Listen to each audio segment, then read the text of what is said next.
બનાસકાંઠા જિલ્લામાં દિયોદરમાં વહેલી સવારે જ જમાઈએ ખાટલામાં સૂતેલા સાસુને દારિયાના ઘા મારીને હત્યા કરી હતી। રિસાયેલ પત્નીને પાછી લઈ જવાની વાતના ડખો પડતા ખૂની ખેલ ખેલાયો।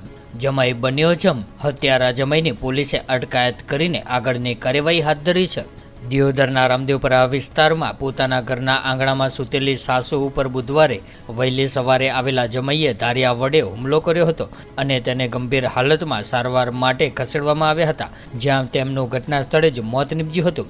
પ્રાપ્ત માહિતી અનુસાર દિયોદરના રામદેવપરા વિસ્તારમાં રહેતા ઈશ્વરભાઈ ભાટીના દીકરીના લગ્ન સમાજના રીતિ રિવાજ મુજબ થોડાક વર્ષો અગાઉ વાવ તાલુકાના કલ્યાણપુરા ગામે જામાભાઈ પાંચાભાઈ ચૌહાણ સાથે થયા હતા। જો કે તેની પત્ની ઉપર શારીરિક માનસિક ત્રાસ ગુજારતો હતો, ત્યારે આથી 5 દિવસ પહેલા પતિના કંકાસથી કંટાળીને પરિણીતા પોતાને પિયર દિયોદર મુકામે રામદેવપરા વિસ્તારમાં પોતાના માતાના ઘરે આવી હતી। તે દરમિયાન 2 દિવસ પહેલા તેનો પતિ જામાભાઈ પાંચાભાઈ ચૌહાણ તેને તેડવા માટે આવ્યો હતો, ત્યારે તેમના સાસુ ફૂલુબેને કહેલ કે અમારી દીકરીને તમે હેરાન કરો છો, તેથી સમાજના 5 આગેવાનોને લઈ અને તેડવા માટે આવજો।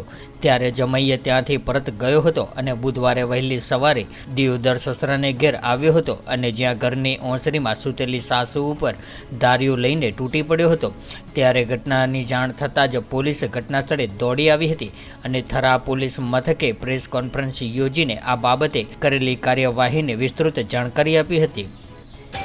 कल 29 मई को हमें धारपुर सिविल हॉस्पिटल पाटन से टेलीफोन वर्दी आई थी कि एक महिला को जिनका नाम कुलीबेन भाटी है, रहे दियोदर, उनको एक इंजर्ड हालत में जिनके सर को और चेहरे पे बहुत गंभीर इजाएं थी, उनको हॉस्पिटल लाया गया था। तो सुबह हमें वर्दी आई थी कि उनकी मौत हो चुकी है। तो तुरंत ही हमने घटना स्थल पर पहुंच के उनकी फरियाद दियोदर पुलिस स्टेशन में लिखवाई और जैसे ही हमने तुरंत ही मैं खुद एएसपी दियोदर और Thara police station incharge Shri R J Chaudhary, उन्होंने हमने तुरंत जाके घटना स्थल की विजिट की और वहाँ पे जब जाके देखा तो हमें बेड पे बहुत बड़े खून के धब्बे और ज़मीन पे भी कई सारा खून जमा हुआ मिला।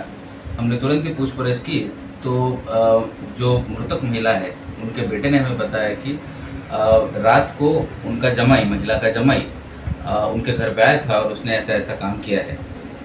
तुरंत ही हमने जब ह्यूमन सोर्सेज से और टेक्निकल इन्फॉर्मेशन से, जिसमें सीडीआर और कॉल लोकेशन से पता किया तो आरोपी का लोकेशन हमें लगभग डीसा के आजू बाजू मिल रहा था। और ह्यूमन सोर्सेज से भी जब हमने कंफर्म किया तो हमारे दियोदर एएसपी ऑफिस की टीम तुरंत ही जो घटनास्थल पर पहुंची, हमने आरोपी को तुरंत वहाँ पे जाके धरपकड़ की और जब वापस लाके उनका इंट्रोगेशन किया गया तो उनमें ऐसा पता चला है हमें कि पिछले संडे को जब उनका जो आरोपी है और उनकी पत्नी का एक पारिवारिक विवाद था, जिसमें पत्नी पति के साथ आने के लिए राज़ी नहीं हो रही थी, तो उनमें झगड़ा हुआ था संडे के दिन, जिसमें बोलाचाली हुई थी।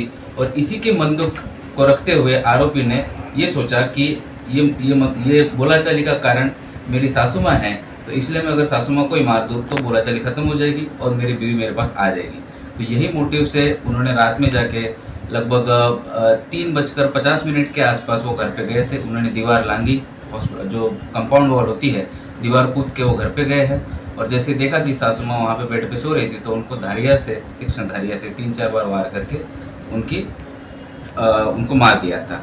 हमने इसी के रिगार्डिंग एक रिकन्स्ट्रक्शन भी किया है और रिकवरी पंचनामा में हमने हथियार को भी कब्जे ले लिया है। दियोदर के ही पीछे, जो पुलिस स्टेशन के पीछे कैनाल आती है, उस कैनाल में उन्होंने हथियार को फेंक के भाग गए थे। तो बिल्कुल ही क्राइम होने के 3-4 घंटे के अंदर अंदर हमने आरोपी को भी पकड़ लिया था और हथियार भी रिकवर कर लिया था। आरोपी एटा नाम का गाँव है जो सुईगाम पुलिस स्टेशन के विस्तार में आता है। आरोपी लगभग रात को 8-9 बजे के आसपास दियोदर में आता है। दियोदर के ग्रामपीर मंदिर के सामने जो एक खाली बेंचेस होते, बाकड़े होते हैं, उस पर आके सो गया था और वो राह देख रहा था कि जैसे ही शांत हो जाए, रहदारी शांत हो जाए, लोग रास्ते पे कम हो जाए, और लगभग 3:30 बजे वो वहाँ से उठता है और ये जाके घटना को अंजाम देता है। जी, इसके रिगार्डिंग मैं आपको बताना चाहूँगा, जो हमने टेक्निकल सर्वेलेंस और टेक्निकल इंटेलिजेंस जो हमने गैदर किया था, उससे ऐसा पता चलता है और आरोपी ने खुद इस बात को माना है कि फ़ोन जब वो घटना को अंजाम देने आया था तो उसने फ़ोन को शर्ट के ऊपर की जेब में रखा था और जब उसने घटना को अंजाम दिया है तो मारते उसके जेब से ही वो फ़ोन गिरा है, क्योंकि उस फ़ोन की लोकेशन रात को जब लगभग 9 बजे जब आरोपी दियोदर में आया था, तब वो रामापीर मंदिर के थोड़ा सा आगे आ रही है, और उसके बाद जब घटना को अंजाम दिया गया 3:50 के आसपास, तब लोकेशन उसके घर पे आ रही है। तो मतलब इससे ये प्रूव हो रहा है कि उसकी फ़ोन में उसकी पॉकेट में वो फ़ोन था और वहाँ पे जाके फ़ोन गिरा है। और जो पीड़ित परिवार का जो आक्षेप है कि किसी का मैसेज आया था, हमने कॉल डिटेल का पूरे एनालिसिस किया है। उसमें सुबह के 4 बजे के बाद कोई भी ऐसा कॉल नहीं आया कि जिस पे कॉल रिसीव किया गया, फिर ऐसा कोई मैसेज नहीं है कि जिसमें घटना को अंजाम दिया गया है। तो इसमें जो एक गुनाहित कावतरू का जो हमने एंगल है उसको भी एक्सप्लोर करके देखा था, जिसमें हमने ये भी चेक करके देखा कि क्या आरोपी के घर वाले इसमें शामिल है। हमें ऐसा कोई भी पुख्ता पुरावा नहीं मिला है कि आरोपी के परिवार वालों ने इस चीज़ में किसी भी तरह से आरोपी का साथ दिया हो। तो इस चीज़ का कोई पुख्ता लेकिन हमारे पास प्रूफ है नहीं, जो पीड़ित परिवार के जो आक्षेप है। सर सामाजिक मामला था, तो फिर इतना घिनौना हरकत करने का वजह क्या हुआ? उसका एक मोटिव जो खुद आरोपी ने कबूलात किया वो यही है कि वो उनके शादी को लगभग 17-18 साल हो चुके हैं। उनको लगभग 3-4 बेटे और बेटियां हैं।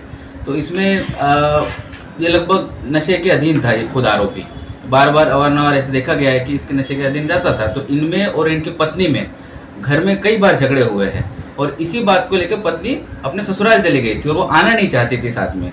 और आरोपी को ये लग रहा था कि मेरी पत्नी मेरे पास इसलिए नहीं आ रही क्योंकि मेरी सासू इसे आने से रोकती है। इस चीज़ का उसने बिल्कुल एक मंतुक बना लिया, और उसने मन में ये सोच लिया मैं मेरी सासू से बदला ले लूँगा तो शायद मेरी बीवी मेरे पास आ जाएगी। बस यही एक मोटिव आरोपी का रहा है। सर आरोपी का कोई क्राइम रेट है या नहीं? आरोपी का कोई क्रिमिनल हिस्ट्री नहीं रही है अभी तक, हमने जितना चेक किया उसमें। Okay, thank you. तो व्हाट्सएप, ट्विटर, फेसबुक, इंस्टा जहाँ भी आपका अकाउंट है, इसे शेयर बटन के द्वारा वहाँ पर शेयर करें।